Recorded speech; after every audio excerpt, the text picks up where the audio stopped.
And also maybe one more example I can give.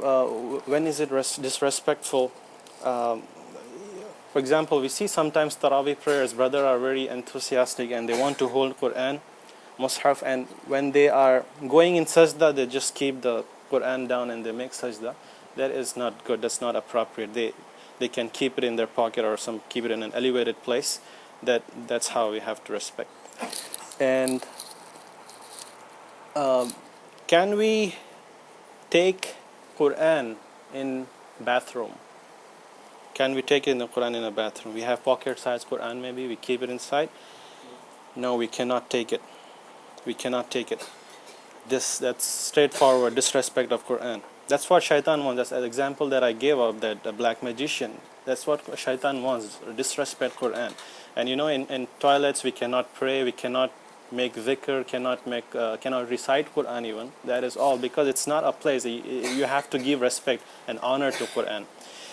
What about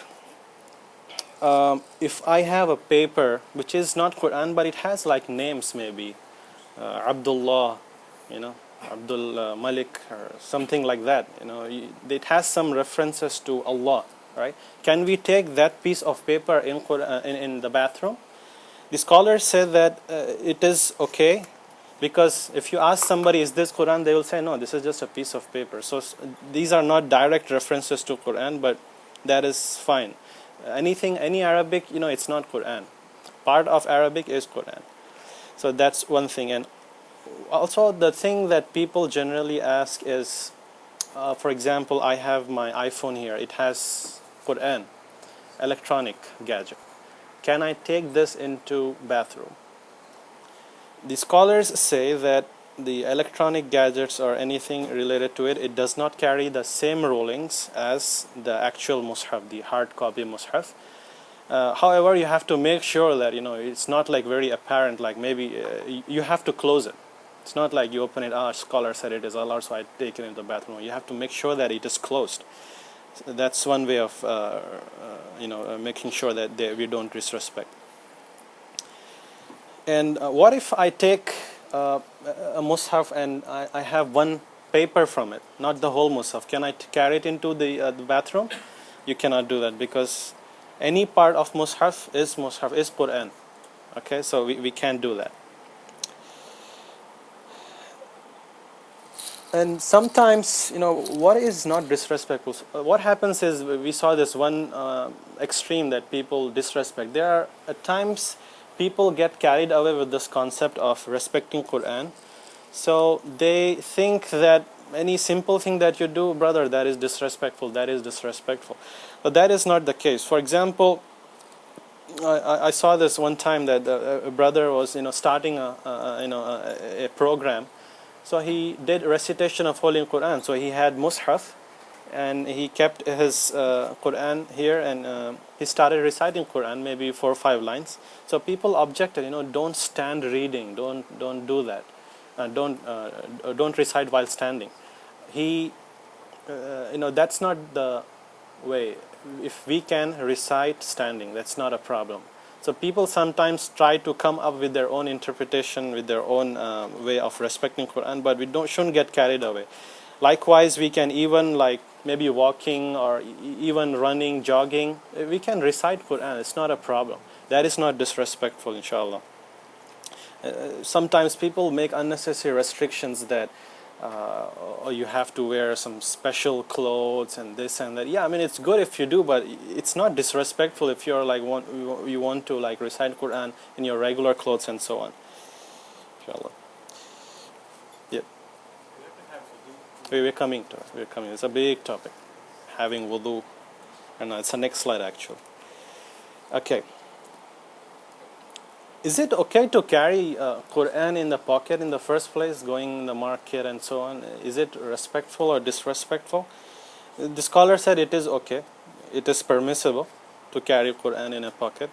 Here, on the side it is okay. Make sure it's not near the knee level or something like that. That would be disrespectful.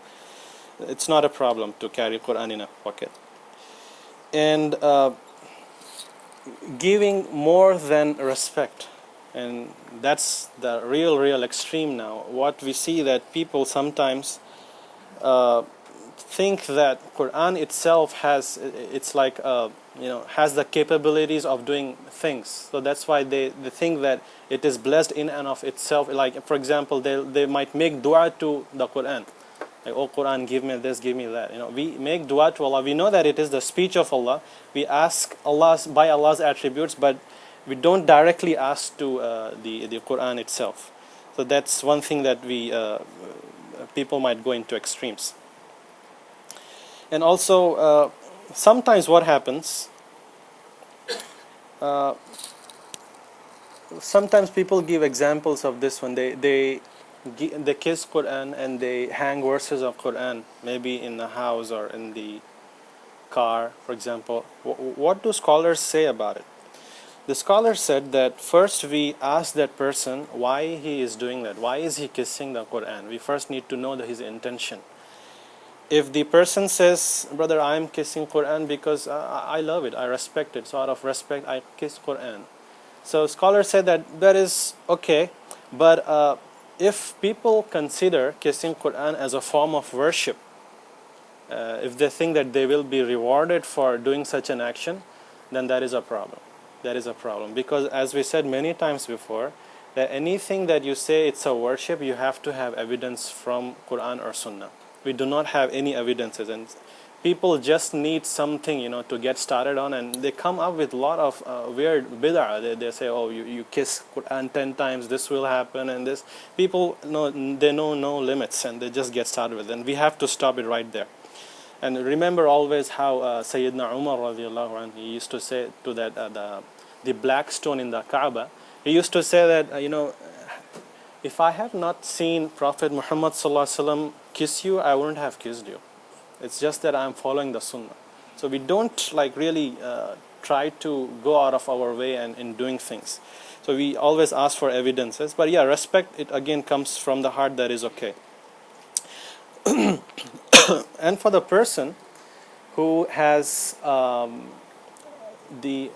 maybe in his house he has his decoration pieces or hanging the Quran, or maybe in his car some those things that we have it for hanging, Ayatul Kursi and so on. What do scholars say about it? The scholars again said, ask the person why he is doing that. Sheikh bin Baz rahmatullah, he said that if the reason, if his intention is to remind people or to teach them like what is beneficial, or whenever they think about it they make dhikr or something like that, then he said that it is okay. But the problem comes when people say, oh, I have this Ayatul Kursi hanging in my car, and this Ayatul Kursi is going to protect me from accidents. That is a problem. Because see, yeah, Ayatul Kursi, it definitely protects you from all evils, but what we know from Quran and Sunnah is that its recitation is actually what causes protection, not the object itself. We respect it, but as a reminder it is good thing, but the scholars said that it cannot be used as a form of protection. And also some people have it hanging in their houses and they think that I will have more blessings in my house, I will have more wealth in my house and rizq in my house by hanging these verses. We have no such evidences. Yes, the blessings will come if you recite in the house, but not just by hanging. That's the evidence we know. And the scholars were very serious about it. They said it is even haram if you are seeking blessing directly from such an aspect by hanging these verses, because this was never done by any of the Sahaba or the Tabi'in. So we follow their examples. If there was something good, we will definitely follow their example, but that was never the case. And sometimes they said that this can even lead to shirk. People, some places I've seen, they have these Kaaba and sometimes the verses, and they make dua directly standing there. The people just keep slipping. There's no limit. So scholars say just avoid it. We should stay away from all these things.